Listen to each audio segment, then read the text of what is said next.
Hot topic and issue pag-usapan natin. Pelikula ni Vice Ganda na And the Breadwinner ipapalabas sa Osaka, Japan. Matapos nga manguna ang pelikula ni Vice Ganda na And the Breadwinner sa top gross movie nitong nakaraang Metro Manila Film Festival, ngayon naman ay napili ang pelikula ni Vice na And the Breadwinner sa 20 Osaka Asia Film Festival. Ipapalabas ang movie nila sa March 14 to 23 sa Theater Umeda Cinema 4. Matatandaan pa nga noong nakaraang Metro Manila Film Festival ay nag-viral din si Vice dahil sa award na kanyang natanggap dahil sa pagkadito nito kung ano ang ibig sabihin ng kanyang award na idinaan pa nga ng komedyante sa biro ng tanggapin ang kanyang award na agad namang ipinaliwanag kay Vice kung ano ang ibig sabihin ng award na kanyang natanggap na umani naman ng samot-saring opinyon sa mga netizen. Samantalang ngayon naman ay muling nakatanggap si Vice Ganda ng award sa 10th Platinum Stallion National Media Award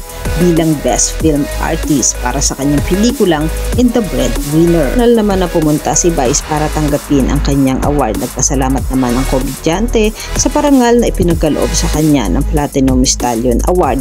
Wagi din ang noontime show nila Vice Ganda na It's Showtime bilang Best Noontime Show. Kasama naman ni Vice si Jackie Gonzaga para tanggapin ang naturang award. Kayo mga katambalan, ano ang masasabi nyo? Mag-comment lang sa comment section at pag-usapan natin. Yan ang mga hot topic and issue dito lamang sa Tambalang JK.